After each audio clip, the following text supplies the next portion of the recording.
Hi everyone. आज हमारा एक नया चैप्टर हम स्टार्ट करने जा रहे हैं। चैप्टर अभी तक हमने डेप्रिसिएशन अपना कंप्लीट कर लिया है और अब हमारा जो अगला चैप्टर है वो है रेक्टिफिकेशन ऑफ एरर। तो आज की क्लास के अंदर हम अपना रेक्टिफिकेशन ऑफ एरर स्टार्ट कर रहे हैं। चलिए हेडिंग डालेंगे रेक्टिफिकेशन ऑफ एरर। और दोस्तों फास्ट ट्रैक बैच के अगर आपको नोट्स चाहिए तो नीचे दिए गए टेलीग्राम चैनल आप ज्वाइन करके रखिए। वहीं पर जैसे जैसे चैप्टर कंप्लीट होगा वैसे वैसे मैं नोट्स शेयर करता हुआ चलूंगा सभी सब्जेक्ट के जिसका भी फास्ट ट्रैक चल रहा है। इसके बाद अभी हमारा डेप्रिसिएशन चैप्टर कंप्लीट हुआ है तो डेप्रिसिएशन के नोट्स मैं शेयर कर दूंगा टेलीग्राम पर। आप फास्ट ट्रैक नोट्स ले सकते हैं वहां से। कहीं डालेंगे चैप्टर। और दोस्तों वीडियो को जरूर शेयर करें अपने दोस्तों के साथ और उनको बताइए कि यहाँ पर फास्ट ट्रैक बैच चल रहा है free of cost. Rectification of error.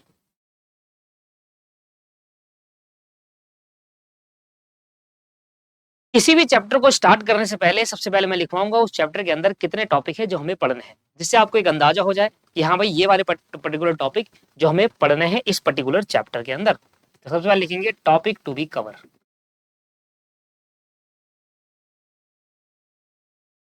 ज्यादा बड़ा चैप्टर नहीं है, बहुत जल्दी हो जाएगा। डेप्रिसिएशन एक बड़ा चैप्टर माना जाता है क्योंकि उसके अंदर कंसेप्ट ज्यादा थे। ये बड़ा चैप्टर नहीं है, इसमें कंसेप्ट है ही नहीं, लिमिटेड कंसेप्ट है। सबसे पहला टॉपिक होगा meaning of rectification of error.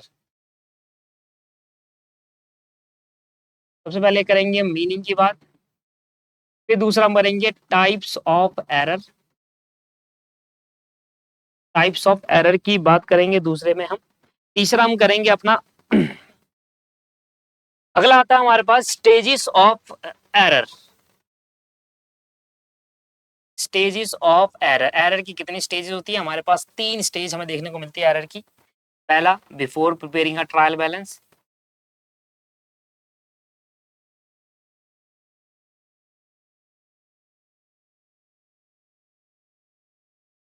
दूसरा after preparing a trial balance.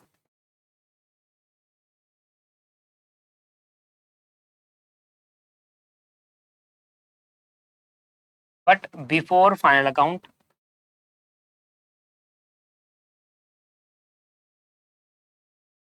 और तीसरी स्टेज है आफ्टर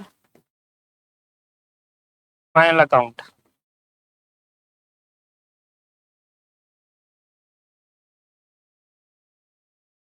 तो तीन स्टेजेस होते हैं दोस्तों हमारे पास और इस तीन स्टेजेस के अनुसार हमें इस पूरे पर्टिकुलर चैप्टर के अंदर करना है। मतलब ये चैप्टर के अंदर हमें यही पढ़ना है बस, मतलब इस चैप्टर में और कुछ नहीं है, सिर्फ ये पर्टिकुलर चीज है। तो आइए आज मैं आपको क्या कराता हूँ। आज मैं आपको सबसे पहले ये दो चीजें कवर कराता हूँ। थ्योरेटिकल पार्ट कवर कर लेते हैं, मीनिंग कवर कर लेते हैं, टाइप्स ऑफ एरर कवर कर लेते हैं, कितने टाइप्स के एरर है, एंड फिर एक एक करके इनको खत्म करेंगे और तुम्हारा ये चैप्टर रिवीजन हो जाएगा। चलिए सर आइए हेडिंग डालेंगे meaning of rectification of error. Meaning लिख दो सिर्फ, हेडिंग डालेंगे ओनली मीनिंग। लिखिए sir rectification of error. Rectification of error is an accounting, ऐसा नहीं, rectification of error in accounting is the process of identifying process of identifying and correcting mistake, correcting mistakes made while recording the financial transaction, recording the financial transaction.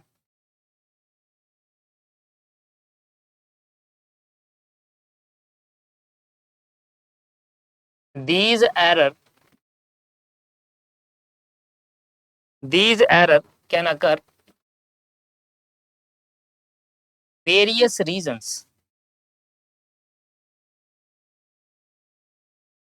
Occur for various reasons.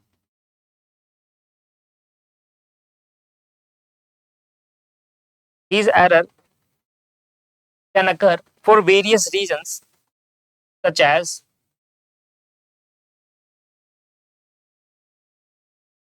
mathematical error,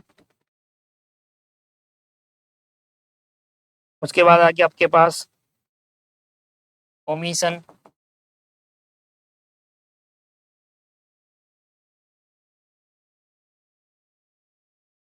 उसके बाद आपके पास आ जाता है इन incorrect posting,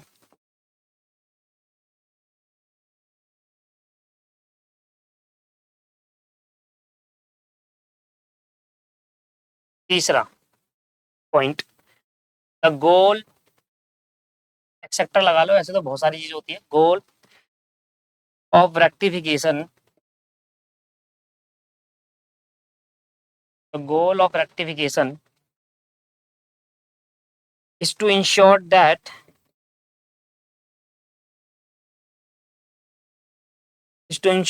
the financial statement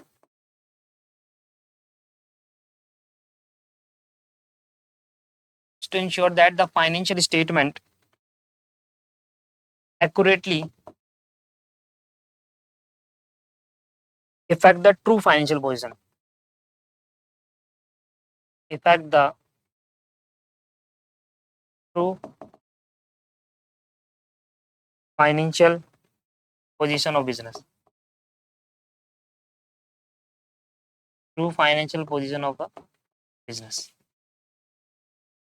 देखिए थोड़ा बहुत लिख लीजिए, बाकी तो इतना डिटेल में हमें जाना भी नहीं है, समझने के लिए थोड़ा बहुत मैंने लिख दिया है। आइए मैं इसको समझाने की कोशिश करता हूँ कि ये पॉइंट क्या कहता है।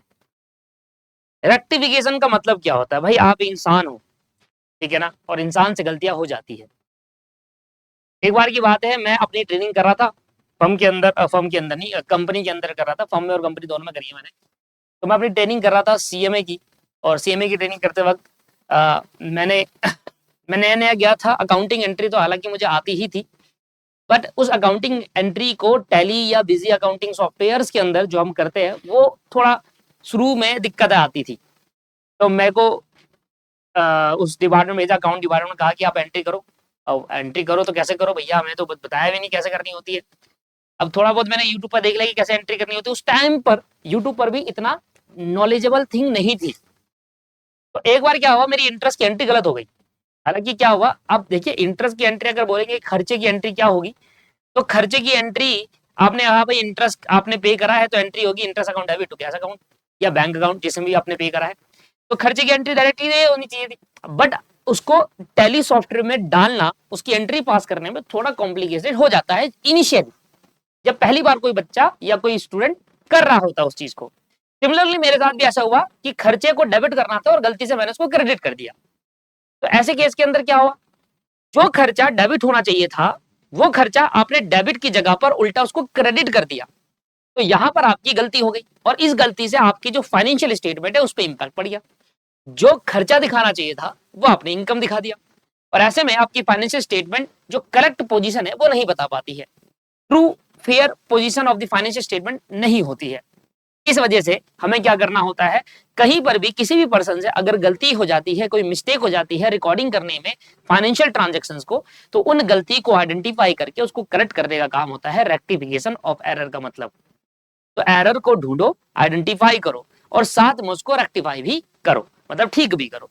इसको बोलते हैं रेक्टिफिकेशन ऑफ एरर। एरर कई प्रकार के हो सकते हैं, जैसे कि आपने अमाउंट में गड़बड़ कर दी, 57,000 को आपने गड़बड़ से 58 कर दिया, 57,000 को 57,500 कर दिया, 63 को 36 कर दिया। तो एरर जो हो सकता है वो किसी भी वजह से हो सकता है, इसको मैथमेटिकल एरर कह सकते हैं, या आप कोई ट्रांजैक्शन रिकॉर्ड करना ही भूल गए, इसको ओमिशन कह सकते हैं, या आपको अकाउंट बैंक अकाउंट में डालना था, गलती से आपने कैश अकाउंट में डाल दिया, इसको इनकरेक्ट पोस्टिंग भी कह सकते हैं। ऐसे कई प्रकार के रीजन हो सकते हैं रेक्टिफिकेशन ऑफ एरर के। एरर के कई प्रकार के रीजन हो सकते हैं। एरर का मतलब है गलती जो आप किसी भी ट्रांजैक्शन को रिकॉर्ड करते टाइम आपने की, उस गलती को ढूंढना, आइडेंटिफाई करना और साथ में उसको ठीक करना, इसी का काम होता है रेक्टिफिकेशन ऑफ एरर। मेन हम रेक्टिफिकेशन ऑफ एरर कर क्यों रहते हो, ये चैप्टर का हमारा मेन गोल यही है कि गलती अगर हमारी है तो हमारी फाइनेंशियल स्टेटमेंट ठीक नहीं है। फाइनेंशियल स्टेटमेंट को ट्रू पोजीशन में लाने के लिए हमें एरर को आइडेंटिफाई करके उसको करेक्ट करना पड़ेगा। That's the meaning. ये होता है दोस्तों रेक्टिफिकेशन ऑफ एरर। तो अगर हमने कोई गलती कर दी तो क्या हम उसको ठीक कर सकते हैं, नहीं कर सकते? अगर आप ट्रेनिंग कर रहे हो या कर चुके हो सकता है जिन स्टूडेंट ने अभी ट्रेनिंग नहीं करी, उन्होंने कभी सॉफ्टवेयर में एंट्री पास नहीं करी, उन स्टूडेंट को शायद नहीं पता हो, पर जिन्होंने करी उनको पता होता है कि ये चैप्टर कोई काम का नहीं है प्रैक्टिकली। भाई मेरे इंटरेस्ट की एंट्री गलत हो गई थी, interest account debit to cash होना चाहिए था, मैंने गलती से कैश टू इंटरेस्ट कर दिया। अब क्या करूं इसको ठीक करने के लिए? इसका इफेक्ट सही करता हूं। ये चैप्टर कहता है कि आप एक एंट्री को जब रिकॉर्ड करते हैं तो उसको काट नहीं सकते, आपको एक दूसरी एंट्री पास करनी होगी जो इसका इंपैक्ट है उसको खत्म करने के लिए। ये चैप्टर ये कहता है, जबकि प्रैक्टिकली में ऐसा नहीं होता। प्रैक्टिकली में आप वहीं पर जाओ, उसी चीज पर क्लिक करो, जहां इंटरेस्ट को क्रेडिट करा था वहीं पर उसको डेबिट कर दो, और कैश जहां डेबिट करा वहां उसको कैश कर दो क्रेडिट, हो गई एक्टिफिकेशन। तो प्रैक्टिकली ये चैप्टर अब कोई काम का नहीं बचा। समझ लिया ना भाई? पहले मैनुअली काम आता था, जब अकाउंटिंग मैनुअली होती थी वहां पर आप क्या करते थे, रजिस्टर में एक एंट्री पास करते तो काट नहीं सकते थे, इसलिए हम उसकी दूसरी एंट्री पास करके उसका इंपैक्ट, जो इफेक्ट आया होता है उसका गलती का, उसको हटा देते हैं। But but as a practically आज के टाइम पे ये चैप्टर बेकार है। जिन बच्चों ने, जिन स्टूडेंट ने प्रैक्टिकली ट्रेनिंग करी है, जिसने टैली में अकाउंटिंग करी हुई है, जो किसी भी सॉफ्टवेयर में अपनी अकाउंटिंग करी है, उसको पता है कहीं पर भी गलती होती है वहीं पर जाकर उसको ठीक भी किया जा सकता है। आज से 5 दिन पहले मेरे से कोई गलती होगी रिकॉर्ड करने में, तो आज मुझे गलती का पता था तो 5 दिन वाली डेट को उठा लूंगा, वहां पर डाटा तो सारा होता है, वहां पर क्लिक करा, ठीक कर दी गलती को, हो गया ठीक। और कोई भी सस्पेंस अकाउंट वगैरह की नीड होती ही नहीं है। सस्पेंस अकाउंट अपनी सहूलियत के हिसाब से डाल देते हैं। एक बार मैं फर्म में काम कर रहा था तो वहां पर मैंने क्या करा, मुझे जो जो चीज समझ नहीं आई मैंने सस्पेंस में डाल दी। बाद में सर ने बताया कि भाई इस चीज का ये मतलब है, इस चीज का मतलब है, उस सस्पेंस को हटा के मैंने ठीक कर दिया वहीं पर जाकर। सस्पेंस अकाउंट भी अपनी सहूलियत के हिसाब से डाल दे कि उस टाइम एंट्री हो जाए, मैं आगे बढ़ जाऊं, और बाद में जाकर मैं पूछ लूंगा कि एंट्री किस चीज की थी, मैं वहीं पर जाकर उसको वापसी वहीं जाकर उसको ठीक कर दूंगा। तो ये होता है सर। तो आज के टाइम पे ये चैप्टर कोई काम का बच्चा नहीं। जब मैनुअली रिकॉर्डिंग होती थी, जब मैनुअली ट्रांजेक्शन को रिकॉर्ड करते थे हाथ से, तब वहां पर काम आता था, क्योंकि एक ट्रांजेक्शन जो रिकॉर्ड होगी उसको काट नहीं सकते। पर क्या करें दोस्तों, हमारे चैप्टर में है तो हमें पढ़ना पड़ेगा। हम पढ़ा क्यों रहा है इंस्टीट्यूट, हमें पढ़ा इसलिए रहा है क्योंकि आपको पता होना चाहिए, जब तक आप गलती ढूंढोगे उसको रेक्टिफाई, ये तो पता होना चाहिए ना कि गलती ढूंढ कर रेक्टिफाई कैसे करना है। हाँ, आप नई एंट्री मत पास करना, वहीं जाकर रेक्टिफाई कर देना, पर रेक्टिफिकेशन तो आना चाहिए ना। गलती तो पता होनी चाहिए, आइडेंटिफाई तो करना आना चाहिए, उसको ठीक करना तो आना चाहिए। इसलिए चैप्टर आपको पढ़ाया जा रहा है कि एटलीस्ट बच्चों को पता हो कि गलती अगर उससे हो गई तो उसको आइडेंटिफाई करके ठीक कैसे किया जाए। भले ही नई एंट्री पास ना करके वहीं पर ठीक कर दो, पर ठीक करना तो आएगा। That is the chapter, right? That is called meaning of rectification of error. आइए सर, ये हमारा पहला पॉइंट हमने कंप्लीट कर लिया,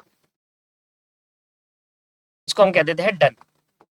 इसके बाद इसको भी मैं डन ही कर देता हूं। जल्दी से मैं टाइप्स ऑफ एरर भी आपको एक्सप्लेन कर देता हूं, और फिर हम अपनी अगली क्लास के अंदर इन चीजों को करेंगे। इन सबके एक एक क्वेश्चन करेंगे और हमारा चैप्टर खत्म हो जाएगा। ये चैप्टर जल्दी हो जाएगा, 3 क्लास हार्डली लगेगी इस चैप्टर में। आपको पता है मैं हर कॉन्सेप्ट के एक क्वेश्चन तो एटलीस्ट कराऊंगा, जिससे आपको पता चले कि हाँ भाई करना कैसे है ना। बाकी की आप कैसे प्रैक्टिस भी कर सकते हैं। काफी बार मुझे स्टूडेंट कहता है कि सर जो आपका फास्ट ट्रैक बैच है ना, जब उस बैच को पढ़ रहे हैं, उसको चीजों समझ रहे हैं, कॉन्सेप्ट समझने के बाद जब हम उसको कर रहे हैं, तो वो हैंड टू हैंड अगर मैं प्रैक्टिस कर रहा हूँ ना, तो मुझे मेरे क्वेश्चन बन रहे हैं और बन भी रहे। अच्छी बात है, आपको क्लास नहीं लेनी पड़ेगी। क्लासिफिकेशन ऑफ एरर,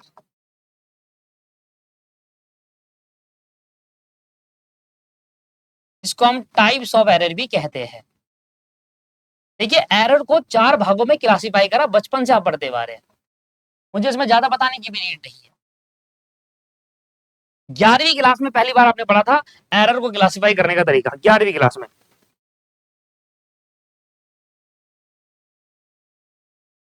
सबसे पहले error of principle,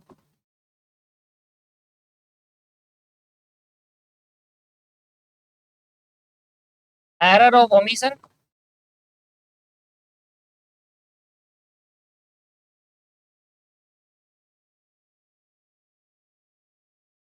error of commission,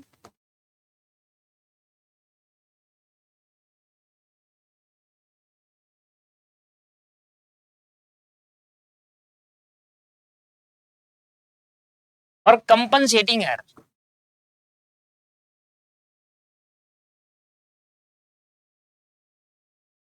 और कंपनसेटिंग एरर।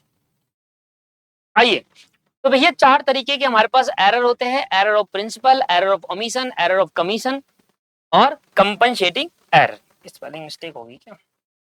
चलिए, तो हम स्टार्ट करते हैं सबसे पहले एरर ऑफ ओमिशन से, जो सबसे सिंपल है। छोटे छोटे बेसिक बेसिक एग्जांपल लेते हैं, कॉन्सेप्ट समझाता हूं आपको, फिर आगे बढ़ते हैं, ठीक है ना। तो आइए सर, एरर ऑफ ओमिशन की बात कर लेते हैं। एरर ऑफ ओमिशन, ओमिशन का मतलब होता है भूल जाना। ओमिशन का क्या मतलब होता है?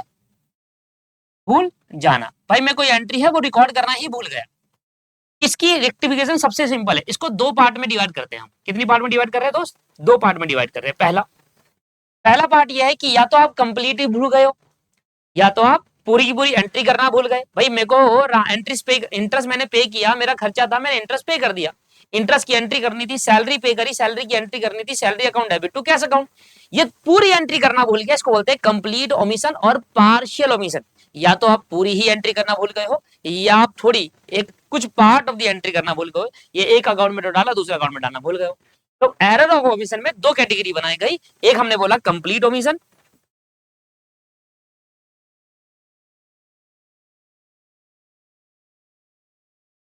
एक हमने बोला पार्शियल ओमिशन।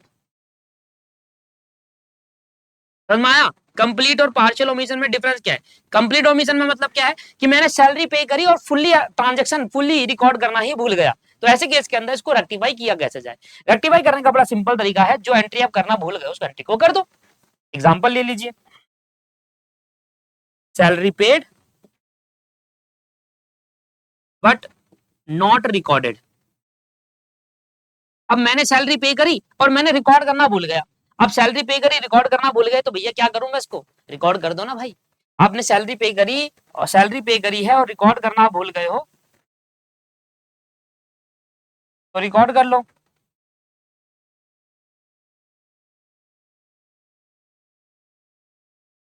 क्या एंट्री होगी? भाई मैं सैलरी पे करी, मैं इसको रिकॉर्ड करना भूल गया, तो सैलरी पे करने की एंट्री होती है salary account debit to cash account. वो एंट्री आपको पास कर देनी है, salary account debit to cash account, salary account debit to cash account. अब देखिए एरर को दो पार्ट में और डिवाइड करें। ये तो देखो क्लासिफिकेशन ऑफ एरर है। एरर कितने टाइप्स के होते हैं? प्रिंसिपल, सिद्धांत की वजह से भी गलती हो सकती है, भूलने की वजह से हो सकती है, कमीशन की वजह से हो सकती है, और कंपनसेटिंग एरर भी हो सकता है। पर एरर को दो कैटेगरी में बांटा गया। बहुत सारे स्टूडेंट इस बात पे कंफ्यूज होते हैं। बहुत सारे स्टूडेंट को देखा है मैंने रेक्टिफिकेशन पढ़ते टाइम, उनको ये समझ नहीं आता मुझे सस्पेंस अकाउंट कब खोलना होता है। मैं आपको एक ऐसा ट्रिक बताऊंगा ना, कभी जिंदगी भर नहीं बोलोगे आप सस्पेंस अकाउंट कब खोलना होता है। सस्पेंस अकाउंट कब खोलना होता है इसके बारे में बड़ा सिंपल सा पॉइंट है। चाहे कोई सी भी स्टेज पढ़ रहे हो, क्या पढ़ रहे हो, सस्पेंस अकाउंट कब खोलना होता है ध्यान सुनिएगा। एरर को दो पार्ट के तरीके के एरर होते हैं। या तो आप कंप्लीटली भूल गए हो, दोनों अकाउंट में ट्रांजेक्शन करना भूल गए हो, जैसे कि ये वाला कंप्लीट ओमिशन में। कंप्लीट ओमिशन में आपने देखा होगा कि सैलरी मैंने पे करी और मैंने उसको रिकॉर्ड करना भूल गया, तो क्या हुआ? इंपैक्ट कहाँ गया? इंपैक्ट, अगर सैलरी पे कर रहा था तो एंट्री होनी चाहिए थी salary account debit to cash account, ये होनी चाहिए थी। अब मैं दोनों एंट्री करना भूल गया। अब अगर मैं दोनों एंट्री करना भूल गया तो ये डबल साइडेड एरर बोलते हैं इसको। क्या बोलते हैं? Double side error. Double side error का मतलब है किसी दो अकाउंट या दो से ज्यादा अकाउंट में एरर हुआ है, डबल साइडेड एरर। यहाँ पर दो अकाउंट में इंपैक्ट आता है और दोनों अकाउंट में गलती हुई। मैंने सैलरी को भी नहीं दिखाया और कैश भी कम नहीं किया, मैंने खर्चा भी नहीं दिखाया और कैश भी कम नहीं किया। तो जो डबल साइड एरर होते हैं उस पर कभी भी सस्पेंस अकाउंट नहीं खुलता है, क्योंकि वहां पर हमारे पास दोनों चीज है डेबिट और क्रेडिट करने के लिए। सैलरी डेबिट करनी चाहिए थी, आपने नहीं करी, सैलरी कैश क्रेडिट करना चाहिए था, आपने नहीं किया। इसको बोलते हैं डबल साइडेड एरर, और कभी भी डबल साइडेड एरर में सस्पेंस अकाउंट नहीं खुलता। तो सस्पेंस अकाउंट कहां खुलता है? जहां सिंगल साइड एरर होते हैं, जहां पर सिर्फ एक अकाउंट में गलती होती है। अभी मैं आपको एग्जांपल दूंगा, ध्यान सुनिएगा। ये क्या हो गया हमारा? Double side error. इसको क्या बोलते हैं? डबल साइड एरर बोलते हैं।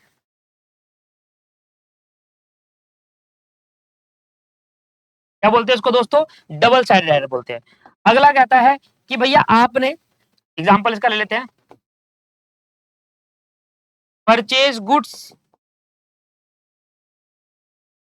In cash but not recorded in purchase account only. कह रहा है परचेज करे गुड्स कैश में, पर हमने परचेज अकाउंट में रिकॉर्ड नहीं करा। हमने गुड्स परचेज करे हैं कैश में, पर हमने परचेज अकाउंट में उसको रिकॉर्ड नहीं किया है। इसका मतलब आपने जब गुड्स खरीदे होंगे, परचेज कैश करे होगा, तो एंट्री क्या होगी? Purchase account debit to cash account, ये आपकी एंट्री होगी। परचेज आपके लिए खर्चा है, आपने डेबिट करा, और कैश आपका चलेगा, आपने क्रेडिट करा। अब वो कह रहा है कि आपने परचेज अकाउंट में नहीं डाला, मतलब कैश में डाल दिया था। मतलब आपने परचेज करने से अपना कैश अकाउंट तो कम कर दिया होगा, बट आपने परचेज को खर्चा नहीं दिखाया, परचेज नहीं बढ़ाई आपने। तो ऐसे केस के अंदर ये कौन सा एरर है? इसको वन साइडेड एरर कहते हैं। क्या कहते हैं दोस्तों? इसको वन साइडेड एरर। क्या बोलते हैं? One sided error. ये हमारे वन साइडेड एरर है। इसका मतलब इसको सॉल्व करने के दो तरीके हैं। इसको इसकी मिस्टेक को सॉल्व करने के दो तरीके। वन साइड एरर का मतलब है जहां पर सिर्फ एक ही अकाउंट में गलती हो रही हो, जहां परचेज ही नहीं रिकॉर्ड करा, बाकी कैश जो कम करना था वो करा, उसकी एंट्री हुई रिकॉर्ड, पर परचेज अकाउंट में जो बढ़ाना चाहिए था परचेज, वो नहीं बढ़ाया। इसको वन साइडेड एरर कहते हैं। और इसको ठीक करने के लिए दो तरीके हैं। या तो स्टेटमेंट वाइज इसको करेक्ट करिए, या एक एंट्री पास करके इसको करेक्ट करिए। स्टेटमेंट वाइज करेक्ट करिए या एंट्री पास करके करिए। तो दो तरीके से ये करेक्ट होता है, एक स्टेटमेंट वाइज, एक एंट्री पास करके। सर ये आपके पास ऑप्शन नहीं है कि आप इसको स्टेटमेंट वाइज करेक्ट करेंगे या एंट्री पास करके। ये डिपेंड करता है क्वेश्चन में स्टेज कौन सी है रेक्टिफिकेशन ऑफ एरर की। इसलिए गलती स्टूडेंट को ये भी करता है कि वो हर जगह सस्पेंस खोल जाता है। नहीं भाई, हर जगह नहीं खुलता। ये डिपेंड करता है कि आप कौन सी स्टेज का क्वेश्चन कर रहे हो। सर ये स्टेजेस क्या है, ये तो हमें पढ़ाया ही नहीं गया। मैं पढ़ाऊंगा आपको यहाँ पर। मैं आपको अगली क्लास से बताऊंगा कि स्टेजेस तीन प्रकार की होती है और हर स्टेज में सस्पेंस अकाउंट नहीं खुलता है। ठीक है जी। तो ये इसको वन साइडेड एरर को ठीक करने के, वन साइडेड जो एरर होते हैं उसको रेक्टिफाई करने के दोस्तों दो तरीके होते हैं। पहला स्टेटमेंट वाइज उसको रेक्टिफाई करो, और दूसरा एंट्री वाइज रेक्टिफाई करो। अच्छा, स्टेटमेंट कब करना होता है, एंट्री कब करना होता है, वो स्टेजेस के अंदर बताऊंगा। बट अभी के देखिए, अगर स्टेटमेंट वाइज रेक्टिफाई करना है तो हमें करना कैसे होता है? करना ऐसा होता है कि परचेज करा है गुड्स, तो एंट्री होनी चाहिए थी परचेज अकाउंट डेबिट होना चाहिए था, ये होना चाहिए था। तो परचेज अकाउंट को डेबिट कर दो और लिखो परचेज अकाउंट डेबिटेड। इतना लिखना है बस। क्या लिखना है? Purchase account must be debited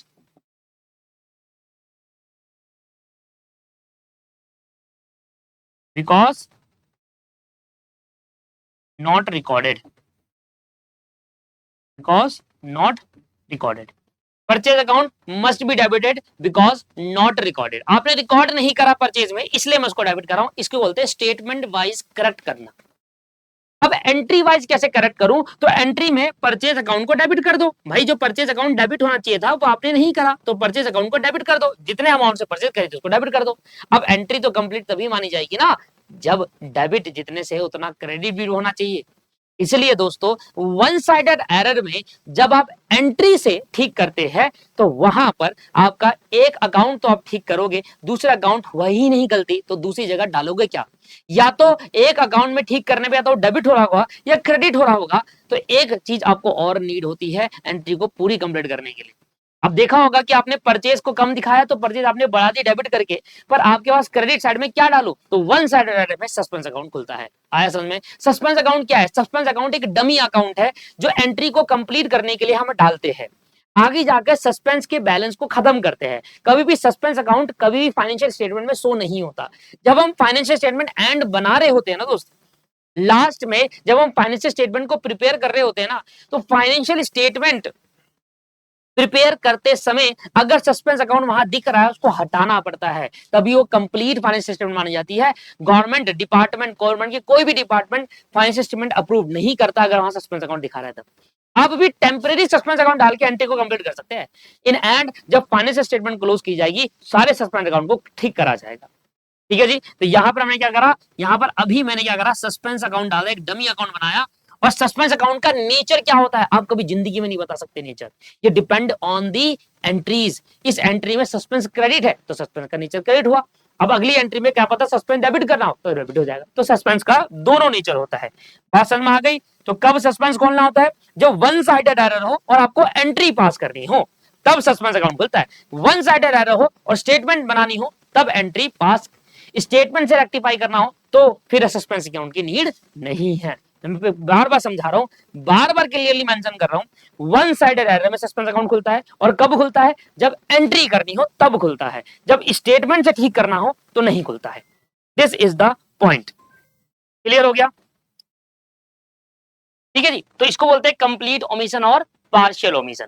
तो पार्शियल ओमिशन का मतलब ये हो गया कि आपने वन साइडेड एरर करा है, एक अकाउंट में गलती हो रखी है, एक अकाउंट में ही गलती करी है, बाकी आपने दूसरे अकाउंट को ठीक करा हुआ है। इसको पार्शियल ओमिशन कहते हैं और इसमें दो तरीके से रेक्टिफिकेशन हो सकता है, स्टेटमेंट और एंट्री वाइज। दूसरा आ जाता है आपके पास कंप्लीट ओमिशन। कंप्लीट ओमिशन का मतलब हो गया कि आपने सैलरी पे करी थी और आपने कोई भी एंट्री उसमें से पास नहीं करी। अब एक चीज और समझना, देखिए यहां पर एक चीज और होती है, एमसीक्यू में पूछ सकता है आपसे कि कंप्लीट ओमिशन के अंदर ट्रायल बैलेंस एग्री करता है या नहीं करता। एग्री करना है नहीं करना का मतलब समझिए। कभी भी अगर आप ट्रायल बैलेंस बनाते हो, कभी भी आप ट्रायल बैलेंस बनाते हो तो ट्रायल बैलेंस के अंदर डेबिट और क्रेडिट में दोनों साइड बराबर आते हैं, आपको पता है। कभी भी अगर ट्रायल बैलेंस बनाते हो तो डेबिट और क्रेडिट में दोनों साइड क्या होते हैं? बराबर होते हैं। डेबिट साइड भी बराबर होता है और क्रेडिट साइड भी बराबर होता है। इन दोनों पे इंपैक्ट कब आएगा? जब एक साइड का अमाउंट ज्यादा हो जाएगा और दूसरे साइड का अमाउंट डिफरेंस आ जाएगा। लेट्स सपोज कि मैंने यहां पर सेल करा 50,000 और यहां परचेज कर दिया 40,000, तो अब यहां पर डिफरेंस देखने को मिल जाता है। अगर दोनों साइड बराबर नहीं है तो हम कहते हैं ट्रायल बैलेंस नॉट एग्री, और अगर दोनों साइड बराबर होती है तो हम कहते हैं ट्रायल बैलेंस इज एग्री, और वो एरर का इफेक्ट ट्रायल बैलेंस में नहीं आया है। अब मेरी एक बात सुनिए, अगर मैंने परचेज की जगह पर, सुनना ध्यान से, अगर मैंने परचेज की जगह पर क्या करा गलती? परचेज की जगह पर यहां पर राम दिखा दिया, है ना, यहां पर क्या दिखा दिया? मान लो राम अकाउंट में जाके दिखा दिया और अमाउंट वही डाला 40,000 रुपए। ठीक है जी, परचेज की जगह पर मैंने यहाँ पर एक मिनट, ये रहा 50,000।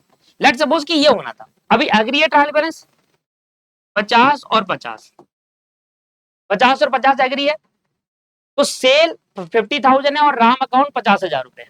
ठीक है जी। अब मेरी बात सुनो, अगर फॉर एग्जांपल राम अकाउंट में 50,000 आना था और आपने गलती से राम की जगह पर क्या कर दिया? श्याम में डाल दिया। अब एरर तो है, एरर तो है, राम अकाउंट में जाना चाहिए था, श्याम में डाल दिया, गलती तो है, पर अमाउंट वही डाला। और राम भी डेबिट होना चाहिए था और श्याम भी डेबिट होना चाहिए था, सही जगह है, सब कुछ सही है, अमाउंट में कोई गलती नहीं है, पर राम की जगह पर श्याम कर दिया, बस ये गलती हो गई। इसको बोलते हैं कि आपने दूसरे अकाउंट में गलत पोस्टिंग कर दी, राम के अकाउंट में जाना चाहिए था, आपने श्याम के अकाउंट में डाल दिया। तो ऐसे केस के अंदर आपका ट्रायल बैलेंस तो एग्री कर रहा है, देखो बराबर है ट्रायल बैलेंस, बट एरर तो है। इसलिए ट्रायल बैलेंस अगर बराबर है तो उसको कहते हैं agree, trial balance is agree. और ट्रायल बैलेंस अगर बराबर नहीं है तो ट्रायल बैलेंस नॉट एग्री। कुछ ऐसे एरर होते हैं जिनसे गलती होने की वजह से भी ट्रायल बैलेंस एग्री कर जाता है। कुछ ऐसे एरर होते हैं जहां पर गलती तो होती है पर ट्रायल बैलेंस फिर भी मैच करता है, इसको बोलते हैं ऐसे एरर जहां पर ट्रायल बैलेंस एग्री करता है। और कुछ ऐसी गलती होती है जहां पर ट्रायल बैलेंस एग्री नहीं होता है, एरर से ट्रायल बैलेंस में गड़बड़ी दिखने लग जाती है। सर एक चीज बताऊं आपको, वो कौन से एरर है जिनसे ट्रायल बैलेंस एग्री होता है गलती की वजह से भी और जिनसे ट्रायल बैलेंस एग्री नहीं होता? मैं आपको बताऊं, वो सारे एरर जहां पर अमाउंट में, फिगर में गड़बड़ी हुई है, वहां ट्रायल बैलेंस गड़बड़ कर जाएगा, वहां एग्री नहीं होगा। अगर अमाउंट वही है और सर अकाउंट में गड़बड़ी हुई है तो इससे कभी भी इन पे कोई इंपैक्ट नहीं पड़ता, समझो ना।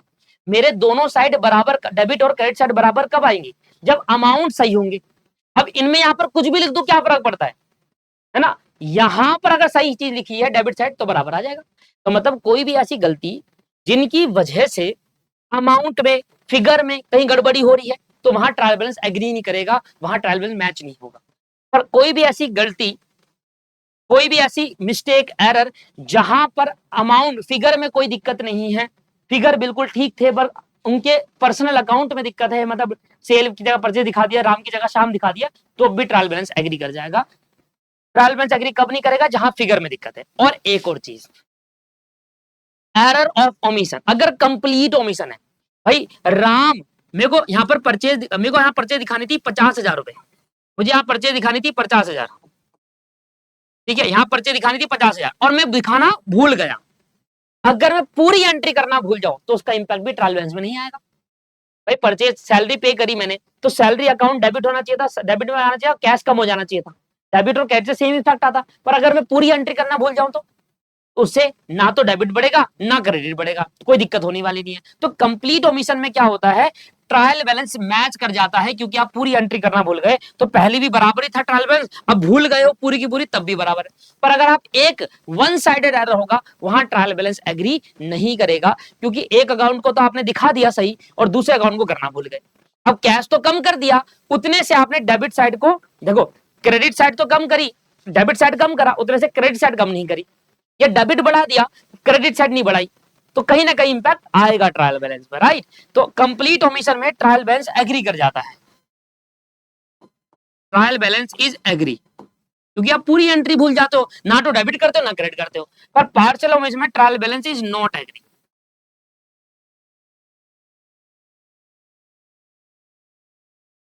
ठीक है जी, चलिए चलिए। तो अब आ जाते हैं एरर ऑफ ओमिशन, यहाँ पर कंप्लीट होता है, सारी बातें मैं आपसे डिस्कस कर चुका हूं जितनी आनी चाहिए थी। अब आ जाते हैं एरर ऑफ प्रिंसिपल पे।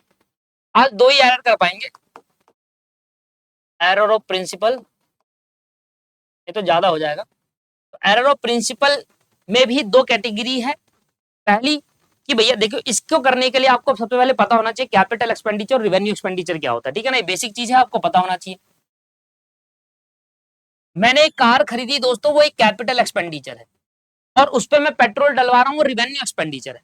कार खरीदना, ऐसे खर्चे जिनका हम यूज मोर देन 1 ईयर करते हैं, वो कैपिटल एक्सपेंडिचर होता है। मैंने पैनल खरीदा हुआ है, इस पर मैंने खर्च करा है पैसा, पर इसको मैं 1 साल से ज्यादा यूज करूंगा ना, तो ये जो खर्चा हो गया वो कैपिटल एक्सपेंडिचर हो गया। और अब मैंने बाइक खरीदी, बाइक आप खरीदते हो, कार खरीदते हो, स्कूटी खरीदते हो, कुछ भी खरीद लेते हो आप जिसका यूज मोर देन 1 ईयर करते हो, वो एक्सपेंडिचर आपके क्या हो जाते हैं, कैपिटल एक्सपेंडिचर होते हैं।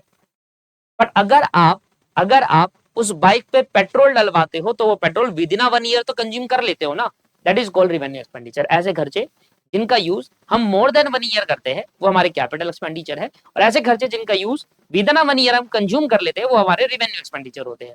अभी के लिए छोटी बात इतनी, क्योंकि मैं डिटेल में नहीं जाऊंगा, बाकी बहुत सारी चीजें होती है कैपिटल रेवेन्यू में, इतनी से खत्म नहीं होता, पूरे 1 घंटे का टॉपिक है ये पूरा। ठीक है। अब क्या होता है, प्रिंसिपल का मतलब क्या है, सिद्धांत। जिस खर्चे को आपने कैपिटल एक्सपेंडिचर ट्रीट करना था, अच्छा कैपिटल एक्सपेंडिचर अगर कोई खर्चा होता है वो एसेट्स होते हैं, और अगर कोई खर्चा रेवेन्यू एक्सपेंडिचर है वो पीएनएल अकाउंट में जाता है खर्चे के नाम से। लेट सपोज कि मैंने मशीन खरीदी, अभी मैंने डेप्रिसिएशन में आपको पढ़ाया था कि मैंने मशीन खरीदी, और मशीन से घर तक का जितना भी खर्चा होगा, घर तक कर रहा हूं, मशीन को लेकर फैक्ट्री में रेडी टू यूज तक का जितना भी खर्चा होगा वो मशीन अकाउंट में आना चाहिए था, राइट। यही मैंने बताया था ना कि मशीन की परचेज कॉस्ट, मशीन को लाने का खर्चा, उसका कैरिज खर्चा, भाड़ा किराया, उसको अनलोड कराने का खर्चा, ये जितना भी खर्चा, इंस्टॉलेशन का खर्चा, ये जितना भी खर्चा, it is a part of machine. तो कोई भी कैपिटल एक्सपेंडिचर होता है ना, वो मशीन, वो एसेट के पार्ट माना जाता है। और अगर आप इसने आपने इस खर्चे को, जैसे इंस्टॉलेशन एक्सपेंस है, मशीन को इंस्टॉल कराने का खर्चा, तो ये मशीन की कॉस्ट में जाकर मशीन अकाउंट को डेबिट कराएगा। पर अगर आपने इसको इंस्टॉलेशन एक्सपेंस अकाउंट डेबिट कर दिया, तो आपने प्रिंसिपल का, सिद्धांत का गलत प्रयोग करा। आपने जिसको कैपिटल एक्सपेंडिचर मानना चाहिए था, उसको रिवेन्यू मान लिया। कैपिटल एक्सपेंडिचर के एसेट अकाउंट में जुड़ता है, जबकि रेवेन्यू एक्सपेंडिचर जो होता है अपने मेन अकाउंट में जुड़ता है। जैसे इंस्टॉलेशन खर्चा है, वेजिस पे करी है तो वेजिस अकाउंट में आएगा, सैलरी पे करी है तो सैलरी अकाउंट खुलेगा, इस तरीके से। That is called revenue expenditure. Revenue expenditure अपने नाम से जाते हैं, जबकि कैपिटल एक्सपेंडिचर एसेट्स नाम से जाते हैं। तो अगर आपने कोई खर्चा कैपिटल था पर आपने उसको रिवेन्यू ट्रीट कर लिया, एक एरर हो सकता है। वो खर्चा रिवेन्यू था, आपने उसको कैपिटल ट्रीट कर लिया, ये दूसरा एरर हो सकता है। इसमें भी दो टाइप के एरर है। तो कैपिटल एक्सपेंडिचर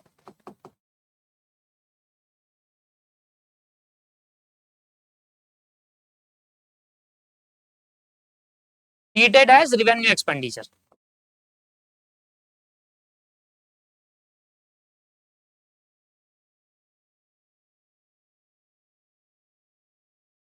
हाँ वो कैपिटल एक्सपेंडिचर, पर आपने उसको रेवेन्यू एक्सपेंडिचर ट्रीट कर लिया। Revenue expenditure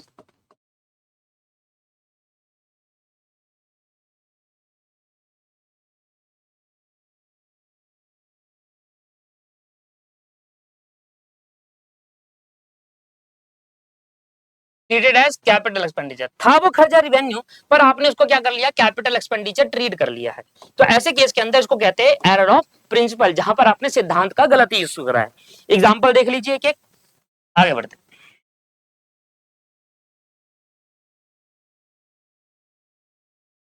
machine purchase and installation charges of rupees 10,000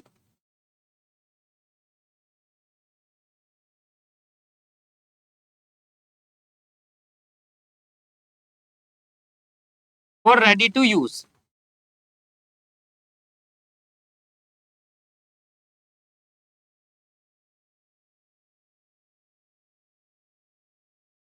ठीक है जी।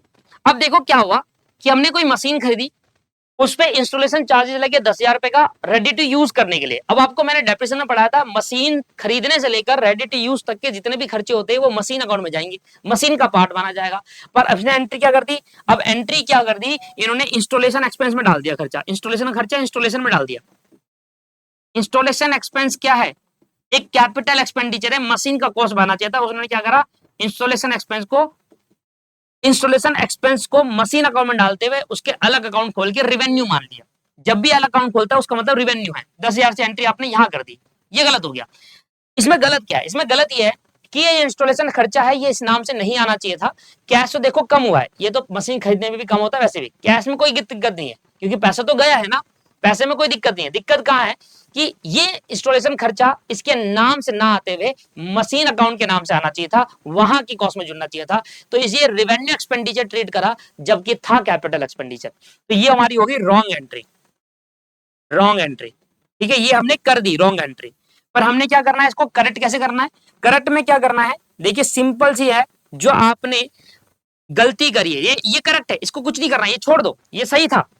यहां पर जो एंट्री करी है उसमें गलती कहां है, रॉन्ग कहां हुआ, यहां हुआ है, इस पोर्शन में रॉन्ग नहीं हुआ। क्योंकि इंस्टॉलेशन जब खर्चा पे करोगे तो कैश तो तब भी जाएगा ही, है ना, इंस्टॉलेशन खर्चा पे करोगे तो कैश तो तब भी जाएगा ही। ठीक, तो कैश की एंट्री बिल्कुल ठीक है जो आपने करा, पर यहां गलती हुई। तो इंस्टॉलेशन एक्सपेंस जो आपने डेबिट कर रखा है वो गलत है, इसको ठीक करने के लिए क्या कर देंगे, अपोजिट क्रेडिट, तो खत्म कर दो। इंस्टॉलेशन एक्सपेंस क्या हो जाएगा, क्रेडिट 10,000 से। अब इसका मतलब जो आपने डेबिट कर रखा था उसको क्रेडिट करके कैंसिल कर दिया, खत्म होगी बात यहां पर। तो अब जो मैंने एंट्री पास करी थी, रॉन्ग एंट्री पास करी, तो उसका जो इंपैक्ट आ रहा था डेबिट साइड में वो खत्म कर दिया इंस्टॉलेशन एक्सपेंस नाम से।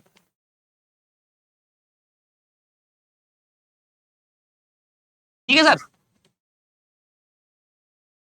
इसके बाद यहां पर क्या आएगा, अब आना क्या चाहिए था, वह मशीन आना चाहिए, मशीनरी अकाउंट में आना चाहिए था। बेसिकली कहानी यही थी कि वो इंस्टॉलेशन का खर्चा मशीन में आना चाहिए था, आपने उसको इंस्टॉलेशन में डाल दिया। तो रिवेन्यू मान ले, जबकि वो कैपिटल होना चाहिए था, जो रिवेन्यू माना उसको हमने कैंसिल करा, और जो मशीन की कॉस्ट में जुड़ना चाहिए था हमने जोड़ दिया। That's the point, clear. और इस तरीके से आपका ये खत्म हो गया है। अब आपने क्या करा, मशीन रेडी टू यूज हो गई, इसका एग्जांपल देखो। अब क्वेश्चन यहां पर पॉइंट क्या था कि भाई वो खर्चा, ये installation expense, installation charges capital expenditure था, आपने इसको रेवेन्यू ट्रीट कर लिया था, इसलिए मैंने इसको ठीक करा, रेवेन्यू हटा के दोबारा कैपिटल बनाया, इसको बोलते हैं करेक्ट एंट्री। अब यहां पर जो एग्जांपल ले रहा हूं वो था रेवेन्यू, पर आपने उसको कैपिटल मान लिया। एग्जांपल ये है कि machine is ready to use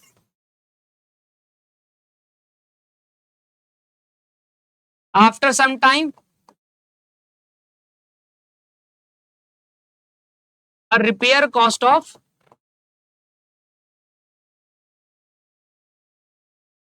50,000। कुछ समय बाद मशीन रेडी टू यूज हो गई थी, चलनी भी लग गई थी, और कुछ समय बाद हमने एक रिपेयर कराया मशीन के अंदर 50,000 रुपए का। अब एक्चुअली जब मशीन रेडी टू यूज हो जाती है उसके बाद के जितने भी खर्चे होते हैं वो रेवेन्यू एक्सपेंडिचर ट्रीट होते हैं। तो अब एंट्री होनी चाहिए थी repair account debit to cash account, ये एंट्री होनी चाहिए थी। पर यहां पर इन्होंने रॉन्ग एंट्री क्या करी कि रिपेयर का खर्चा भी मशीन में जोड़ दिया। तो रिपेयर एक रेवेन्यू एक्सपेंडिचर है, उसको आपने कैपिटल ट्रीट कर लिया है, रेवेन्यू एक्सपेंडिचर पर कैपिटल ट्रीट कर लिया। अब ठीक करने के लिए क्या करूंगा, जो कैपिटल ट्रीट करा उसको कैंसिल करूंगा, उसको वापसी रेवेन्यू बनाऊंगा। तो इन्होंने रॉन्ग एंट्री क्या करी, रॉन्ग एंट्री में इन्होंने क्या करा, देखिए जो पैसा गया वो तो ठीक था कि आपके जो 50,000 गए रिपेयर कराने वो तो ठीक था, वो आना चाहिए था रिपेयर अकाउंट पे, आपने मशीन अकाउंट में डाल दिया, गलत है। मशीन अकाउंट में नहीं आएगा, मशीन रेडी टू यूज के बाद जितने भी खर्चे होते हैं वो रेवेन्यू एक्सपेंडिचर कहलाते हैं। आना कहाँ चाहिए था, आना चाहिए था सर आपके पास, आना चाहिए था आपके पास रिपेयर में, और आपने डाल दिया मशीन में, तो मशीन को खामखा डेबिट कर रखा है, इसको कैंसिल कर देंगे और रिपेयर में डालना चाहिए था आपको, डाल देंगे। तो एंट्री होगी रिपेयर अकाउंट डेबिट टू